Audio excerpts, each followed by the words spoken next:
Isaac Asimov is my favourite writer of all time. He has written something incredible, like 400 books, most of it non-fiction, but he's also a prolific science fiction and mystery fiction writer. Whenever I tell people of the things that he's written, I refer them to books like Foundation, which I think is the basis for most science fiction. Without Foundation, there would be no science fiction, or at least no science fiction that we know today. He's also responsible for the Robot series, and within that series is I, Robot. Whenever I tell people that he wrote I, Robot, they always say, oh what, the Will Smith film? And then I have to kind of backtrack and explain to them that it's nothing like the Will Smith film, that the Will Smith film is actually terrible, and that the I, Robot book is just a series of short stories based around a world with robots. And then people will respond to me saying, oh, but I actually liked the I, Robot film. And then I say, no, you didn't like the iRobot film, you just haven't watched it since you were however old you were when it came out. I know that's a really dickhead thing for me to say, but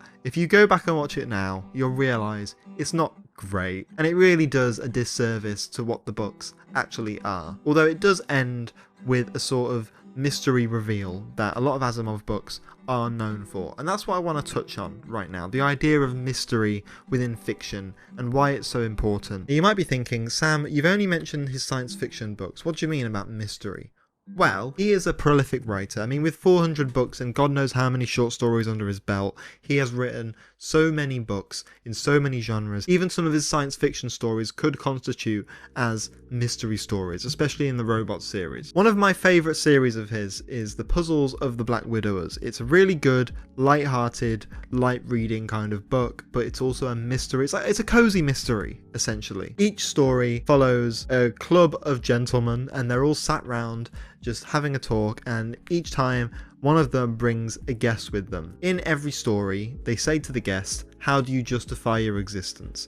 And that guest then goes on to explain who they are, what they do, and then invariably they come out with some sort of mystery that's been in their life that they've not been able to solve, or maybe they have solved it but they want the Black Widows to try their hand at it. And eventually, you know, after a lot of talking, after a lot of misleads, it's always the butler of the Black Widowers club that figures it out. I've never personally been able to figure out the mystery of most of the stories, to be honest. I don't feel like I'm that clever. But Isaac Asimov really does have this fascination with mystery in his stories, and he goes out of his way to hide things from people, from the reader. Actually, he does it so well that you don't realise he's hiding anything. He does it so effortlessly. But I'm not saying that there aren't times when he doesn't do it well. I mean, for example, I think in his second Foundation book, Foundation and Empire, I do think that the story with the mule and the mystery surrounding that, it's kind of both obvious and meandering, I guess. But it got me thinking about just how integral and how important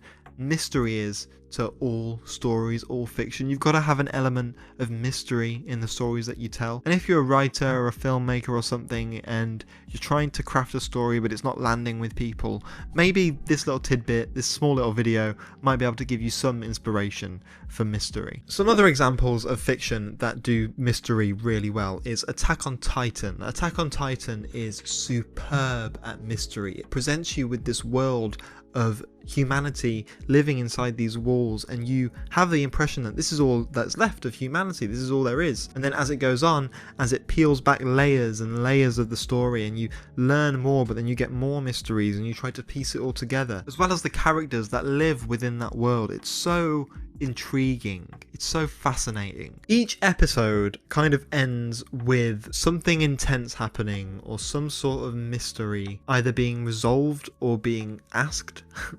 And personally, I think stories driven by character rather than character driven by story is always better. I think that's pretty, I mean, I don't want to say it's objective, but however, I think there is a case to be made that if the story is driven by the mystery of it all, I think there is a case to be made that maybe the mystery could be more intriguing than the story. Because in Attack on Titan, I don't like Eren. I've never liked Eren. In fact, from the get-go, I actually stopped watching about 5 episodes in because I just couldn't stand the kid. It did my head in. Until something happens, which, I mean, it's very early on, but I'm still not going to spoil it. But something happens, and you go, oh, hello. But Eren isn't the only character. All of those characters, as well as the mystery that's happening within the show, it's masterful. And by season 4, as I said, when it changes genres, it's like, because it blows everything out of the water. And I think also it is perfectly paced. The story is really well done. I said in my original Elden Ring video that all sentient life, I think, are kind of driven by the unknown, and it's the fear of the unknown. But I also think there is an intrigue of the unknown, a fascination with it. I think that's what drives us, and I think it's very attractive to us. It's very alluring. I mean, look at all the shows that you love. Look at all the shows that are done really well. It's suspense and mystery all wrapped into one, and if it's balanced right, it can create something really special. I mean, I've seen so many videos recently of people talking about Attack on Titan and how they've not been able to find a show that hits them the same way. And I think part of that is because of all the things that get revealed to you, and it all just comes together in a very satisfying way. I'm going to do a full video on Attack on Titan at some point, but today is not that day. Some people say that the ending isn't very good. I think it's the only logical ending that show could have had, and I think it really works out well. So I won't be hearing any Attack on Titan ending hate. You might be thinking, Sam, what inspired you to make this video? What really caught your attention? Why are you now sat in front of a camera not really planning this video very well? That's a very good question, and the answer is I started playing Death Stranding the other day. Now that opening prologue, that first hour of gameplay, gripped me in a way I don't think any game or any piece of fiction has ever gripped me before. I was hooked. With Death Stranding 2 coming out, I thought, well, now would be a good time to play Death Stranding, and then I'll get Death Stranding 2 if I enjoy it. And yeah, it's incredible. I'm not going to talk about the gameplay, I'm not bothered about any of that. I'm just going to talk about the prologue and the story that it sets up. So when Death Stranding was first announced, I didn't have a PlayStation 4, I wasn't that bothered by it. I remember seeing the trailer, seeing Daryl fucking Dixon, and then Mads Mikkelsen, a baby, and some weird vibes.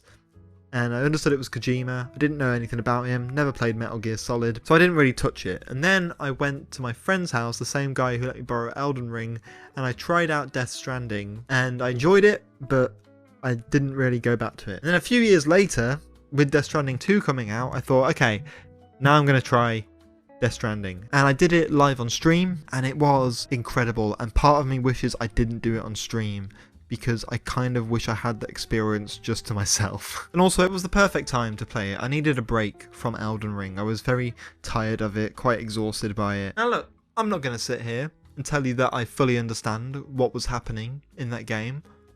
I don't have a fucking clue what was happening. I don't know what a BB is.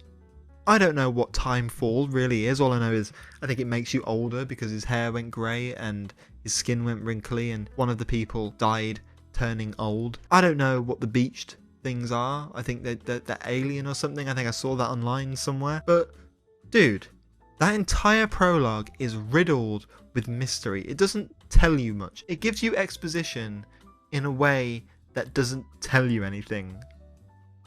You know? Like, it doesn't give you any explanation to things. It just kind of gives you in-world exposition for the situations that the characters are in. And the thing that really grabbed me was Sam more or less died, or he passed out, and he woke up naked on a beach, and he found a baby, he held the baby, started crying, and when I played that on stream, that made me emotional. I don't know what it was, it made me feel something. Again, that's the most important thing that any fiction can do, make you feel something. And then it went into the ocean, Sam was inside of it, the camera went into his mouth, baby's head popped up, and then I saw Mads Mikkelsen. Didn't really know what was going on there, but I was intrigued. And I don't think I've ever seen a game or any piece of fiction that has made me go, what the fuck, like that before. I don't know, man. It was something about it. There was something about it which grabbed me. And it was the fact that it didn't tell me anything. It was more about the feelings that it was evoking. I know some people don't like that. Some people don't like not knowing things. Some people don't like the mystery of it all. Some people want to be told stuff but also understand the plot. But for me, I think I prefer the feelings that some abstraction can give you. I think it's best not to know something sometimes. I don't know, man. It really lit a fuse within me playing that first hour of the game. It was just... oh, it was so good, and I haven't been able to stop thinking about it since. I just think, if you're writing a story, don't try and emulate what you've seen.